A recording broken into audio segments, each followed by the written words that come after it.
Okay, we're going to start off with our cube we used last time that we decided was about 1,000 cubic centimeters. That means it's a three-dimensional measurement.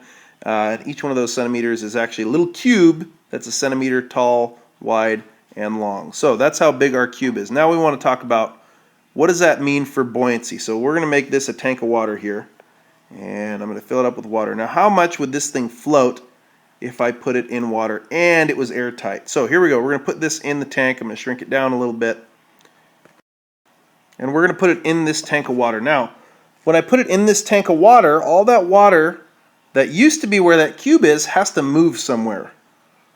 Right? I have all this water, and if I put something in it, the water has to move. So we call it displacement, which means to put that water somewhere it wasn't before. So first, before we move that water, we're going to take a measure of our water line. Okay, we move the water.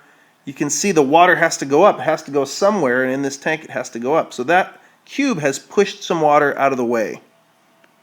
This is what causes buoyancy. So how much buoyancy does this thing have, and how much would it float? How much upward force does it have, which is measured in grams? We don't know. So here's how we figure it out. It's really a pretty easy thing. So first, it's important that we know the density of water, and we know every gram of water that had to get pushed out of the way, every cubic centimeter of water that had to get pushed out of the way weighs 1 gram. So this box displaced 1 gram of water for every cubic centimeter. So we have 1,000 cubic centimeters. So we want to know how much does all that water weigh that we moved.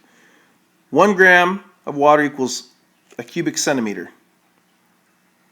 So I want to know how many grams of water did I push out of the way when I put 1,000 cubic centimeter cube in there. It had to push all that out of the way. So I'm going to cross multiply here to create an equation. It gives me x. Again, pretty simple equation here, equals 1 times 1,000 equals 1,000. So that means I have 1,000 grams of water that I have pushed out of the way. Okay, this displaced water here that went up above our line weighs about 1,000 grams. And when you displace something, it wants to go back to where it came from. So that means there are 1,000 grams of water that this box moved out of the way. And those 1,000 grams are pushing back in on this cube, trying to go back to where they came from. This is what creates buoyancy.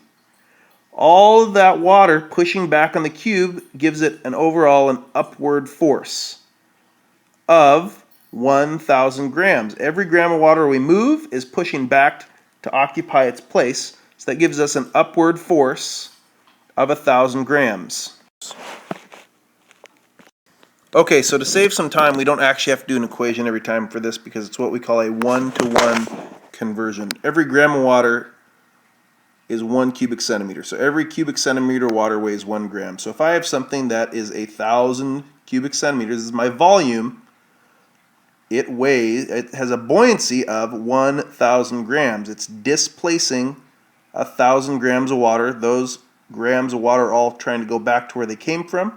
So that creates an upward force that is equal to how much water gets moved.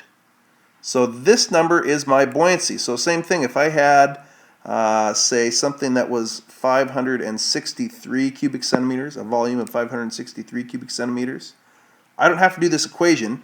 My buoyancy is 563 grams because we know every cubic centimeter of water weighs 1 gram. So my buoyancy, the upward force, would be 563 grams.